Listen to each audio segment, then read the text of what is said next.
Dolné končatiny.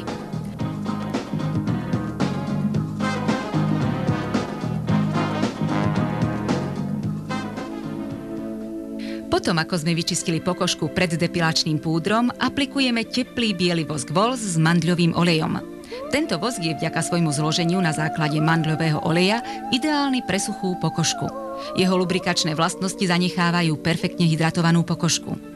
Teplý biely vosk Vols je hustejší a kašovitejší ako iné druhy.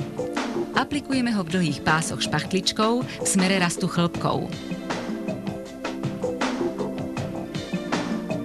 Počkáme, kým vosk stvrdne, dolnú časť odlepíme a rýchlym prudkým pohybom strhneme celý pás proti smeru rastu chlpkov.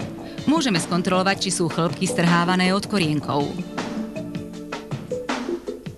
Na záver aplikujeme podepilačný gel s výťažkom Hamamelisu. Jeho antiseptické, dezinfekčné a sťahujúce vlastnosti zabraňujú vzniku infekcie na pokožke a pre svoje zloženie je perfektným doplnkom každej depilácie.